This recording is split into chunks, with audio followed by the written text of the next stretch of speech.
Hi, everyone. As you have heard me talk on so many occasions,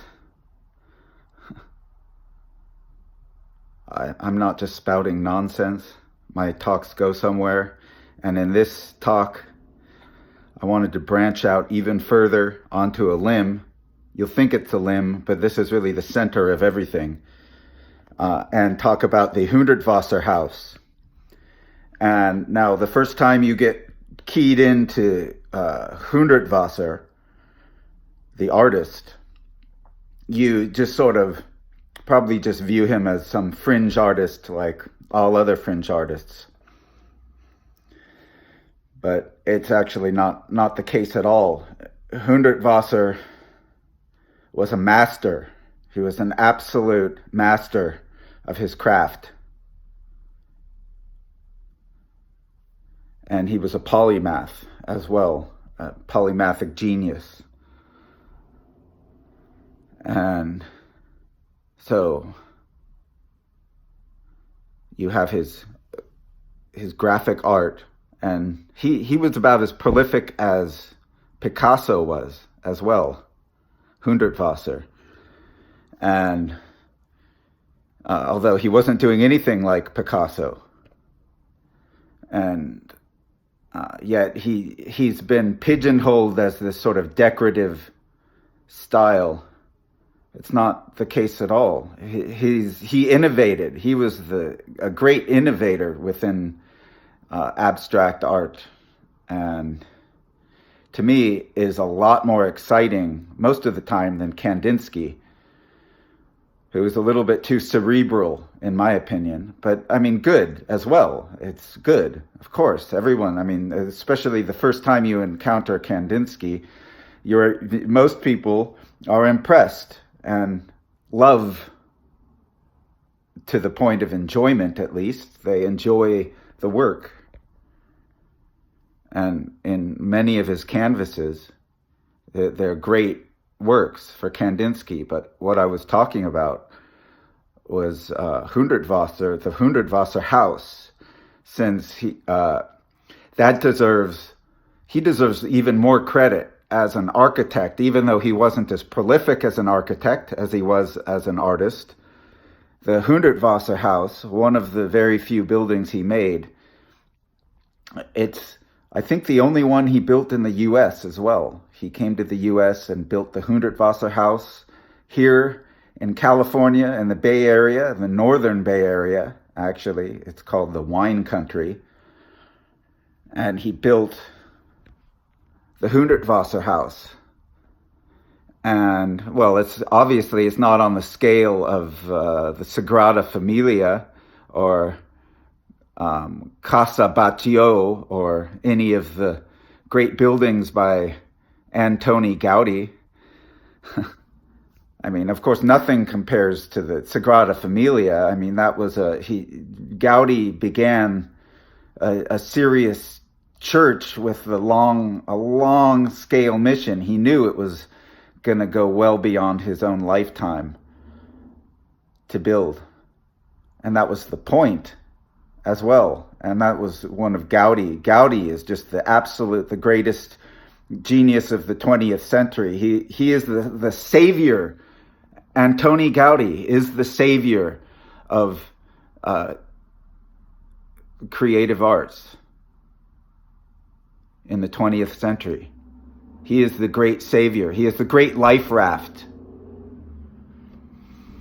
And he did that through architecture, for the best place possible. He wasn't just concerned with artists. Us lesser artists are engaged in graphic art and paintings and stuff. But it's, in a way, they're similar, and you can see that with the Hundertwasser house. And it has all of the style, all of the,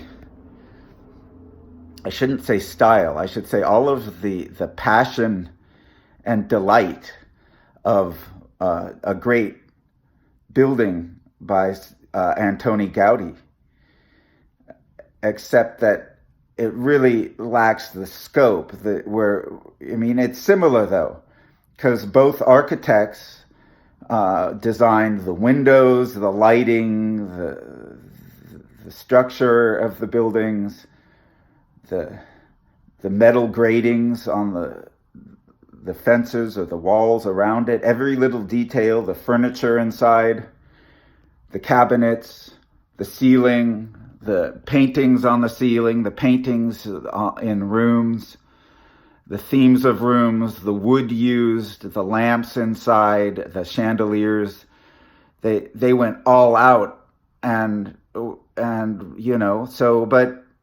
the Hundertwasser house, that's really what architecture is all about, because Hundertwasser was obviously a predecessor. He came after Gaudi, but he overlapped. Their lives overlapped a little bit. Gaudi was a little bit earlier. Gaudi was sort of the turn of the century and up into the, I don't know, Gaudi was working up until the 30s or 40s or 50s or something. I don't remember, but Gaudi, it was really sad the way he died. He was hit by a trolley in Barcelona. He was struck on his way home one night. A trolley swung around and crashed into him. What a sad way to go. You can only imagine what he would have done if he would have lived to be into ripe old age. Gaudi was just, his imagination was so pure and beautiful and wild. He's the great savior. And Hundertwasser, though far less prolific, followed in that same tradition, the same spirit. He took the same spirit. Obviously, he was inspired by Gaudi, as everyone must be. Everyone must be. Even the great Salvador Dali owes pages of paeans and accolades to Gaudi. And I'm sure you can find it somewhere. At least he mentions it here and there. He'll mention the great divine Gaudi or something like that. He'll use these type terms and phrases. So Dali knew what it was all about. Definitely. And so do all of us artists in any category who find the inspiration of Antoni Gaudi to be the great life raft of creative arts. And because what Gaudi did was innovated a new way of incorporating the talents of other artists, whether they be masons and tile workers. The tile work in Gaudi's buildings is beyond compare. And yet it wasn't like a lone endeavor. He utilized hundreds of artisans on all of his work. And he had to inspire them to do new things. And